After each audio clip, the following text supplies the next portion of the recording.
Boa tarde, pessoal do nono ano. Vamos começar mais uma aula de química, certo? Lembrem-se, nessa pandemia, fiquem em casa e sair só usando máscara, tá bom, pessoal? Nós vamos continuar falando sobre o átomo. Na aula passada, a gente já falou um pouco sobre os modelos atômicos. Espero que vocês tenham assistido o vídeo de apoio que eu coloquei, que tenham gostado. É um vídeo que eu adoro muito, gosto muito dele, certo? E para iniciar, antes da gente ir para o conteúdo, vamos para a correção das nossas atividades, tá certo, pessoal? Então, só um minutinho aí que a gente faz já a correção da atividade, ok? A primeira atividade que eu passei para vocês, eu vou corrigir a atividade extra inicialmente e depois vou corrigir aquelas questões do livro de vocês, tá bom? A primeira atividade diz assim, primeira questão da primeira atividade. Qual o significado da palavra átomo e por que esse significado não está de acordo com o que sabemos sobre o átomo hoje em dia? O significado é que não se parte, não se divide e não está de acordo com o que nós sabemos hoje em dia, porque hoje em dia sabemos que o átomo se divide sim. Quais os nomes das três partes constituintes do átomo? Prótons, nêutrons e elétrons. Terceira, relaciona os modelos atômicos ao seu idealizador.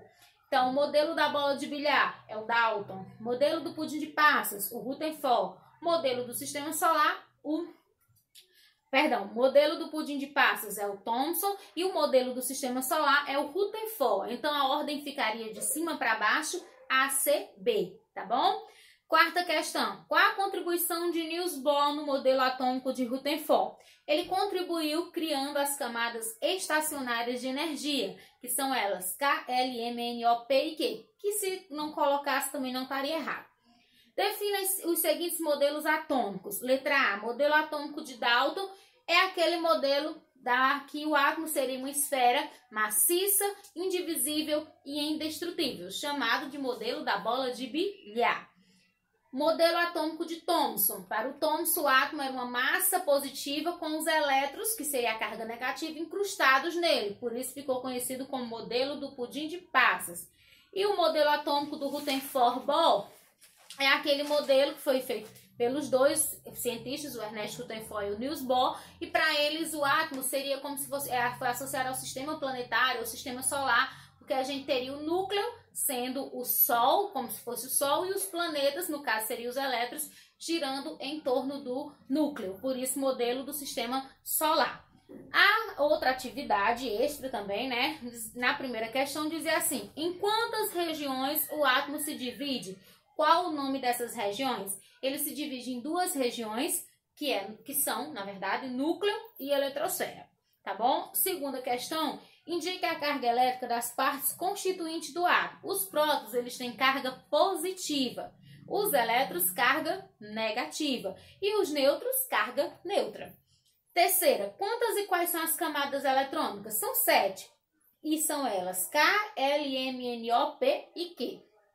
Quarta questão, complete com as quantidades de elétrons de cada camada. Então, a quantidade máxima que cada camada suporta seria K2, L8, M18, N32, O32, P18 e Q8. A quinta questão era para você falar sobre o vídeo, fazer um relato, dizer se você gostou e o que lhe chamou mais atenção. Então, é uma questão que seria mais pessoal, tá bom? Agora eu vou corrigir para vocês aquelas 3 questões que eram do livro de vocês, tá certo? As questões, elas estão lá na página 169 e são as questões 11, 12 e 13. Vamos lá? 11. Associe as afirmações a seus respectivos responsáveis. Primeira, o átomo não é indivisível e a matéria possui propriedades elétricas. Isso quem disse foi o Thomson, que é conhecido como pai dos elétrons. Segunda, o átomo é uma esfera maciça, 1808. Isso foi o Dalton, não é isso? E terceira, o átomo é formado por duas regiões, denominadas núcleo e eletrosfera, 1911. Isso é um postulado do Ernest Rutherford. Então, a alternativa correta seria a letra B. 1, Thomson, 2, Dalton e 3, Rutherford. 12. Uma moda atual entre as crianças é colecionar figurinhas que brilham no escuro. Essas figuras apresentam em sua constituição a substância sulfeto de zinco. O fenômeno ocorre porque alguns elétrons que compõem os átomos dessas substâncias absorvem energia luminosa e saltam para níveis de energia mais externos. No escuro, esses elétrons retornam aos seus níveis originais, liberando energia e fazendo a figurinha brilhar. Essa característica pode ser explicada considerando-se o modelo atômico proposto por Bohr, porque como ele propôs um modelo que tinha camadas eletrônicas ou níveis energéticos, funcionava da seguinte maneira: quando o elétron sai de um nível para o outro, ele libera energia. Então, o procedimento dessas figurinhas é o que acontece com essas figurinhas que brilham no escuro. Então, a resposta correta seria a letra E. 13. Observe as figuras abaixo, considerando os modelos atômicos. Qual desses modelos é o mais atual e qual o nome do cientista que o estudou? Ó, esse primeiro modelo, ele é o do Thomson, né, que é o pudim de passas. E esse segundo é o do Rutherford, então, que é o mais atual. Então, a resposta seria a letra D, 2, Rutherford.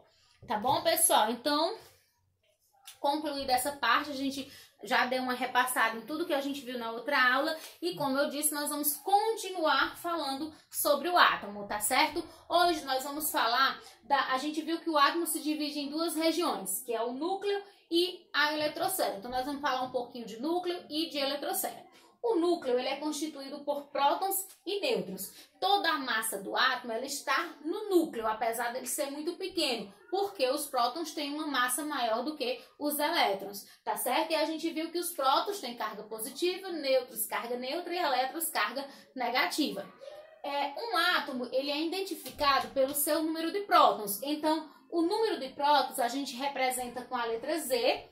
Z é igual a, ou com a letra P, né? Então, Z é igual a P, que os dois significam número de prótons, que serve para identificar o elemento químico. E o que seja um elemento químico? O elemento químico é um conjunto de átomos que tem o mesmo número atômico. Por exemplo, os átomos de hidrogênio, todos os átomos de hidrogênio têm número de prótons 1. Então, todos os átomos que tiverem número de próton 1 serão do elemento químico hidrogênio. O átomo de alumínio, ele tem número de prótons 13, ou seja, todos os átomos que eu encontrar com o número de prótons 13 pertencem ao átomo de alumínio. Então, o elemento químico é um conjunto de átomos com o mesmo número de prótons, tá certo? O elemento químico, ele vai ser representado da seguinte maneira. Eu tenho aqui, ó, por exemplo, esse elemento químico aqui, ele é o átomo de cálcio. Eu tenho aqui CuA, que é o símbolo do elemento químico. Aqui em cima, à sua direita ou à sua esquerda, pode vir aqui ou aqui, tem o número de massa, que é o resultado da soma de quê? Prótons mais nêutrons, já que é no núcleo que está toda a massa do átomo, tá ok? E aqui embaixo, ou à direita ou à esquerda, pode vir aqui ou aqui, eu vou ter o número de prótons, que é a quantidade de prótons que esse átomo possui, tá certo? E aqui no meio eu vou ter o símbolo do elemento químico. O símbolo do elemento químico, ele pode ser com apenas uma letra, que é o que acontece com o hidrogênio. Quando for só uma letra, essa letra deve ser maiúscula. Ou ele pode vir com duas letras, que é o que acontece com o cálcio e o que acontece com o alumínio. Quando forem duas letras, a primeira deve ser maiúscula, obrigatoriamente, e a segunda minúscula, tá certo?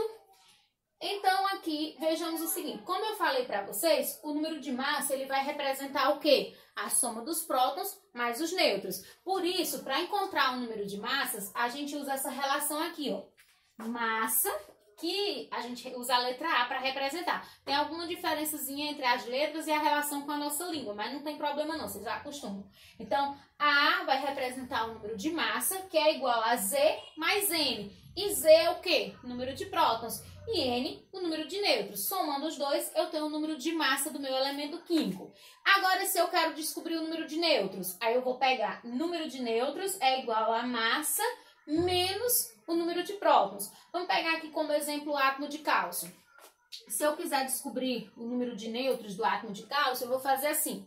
Nêutron é igual a massa, lembrando sempre, a massa é a que fica em cima, ou da direita ou da esquerda, mas é a que fica em cima. Então, 40 menos o número de prótons, que é sempre o que fica embaixo, 20. Então, nêutrons vai ser igual a 40 menos 20, 20. Aí eu digo que o átomo de cálcio, ele possui 20 nêutrons, tá certo? Agora, se eu quero encontrar, vamos dizer que eu quisesse encontrar o número de massa. Então, eu iria fazer massa é igual a Z, que eu sei que é 20. Suponhamos que na questão você só tem o número de prótons, não tem o de massa, tá bom? mais o número de nêutrons, que eu sei que é 20. Então, a massa vai ser igual a 20 mais 20, 40. Então, a massa do cálcio é 40.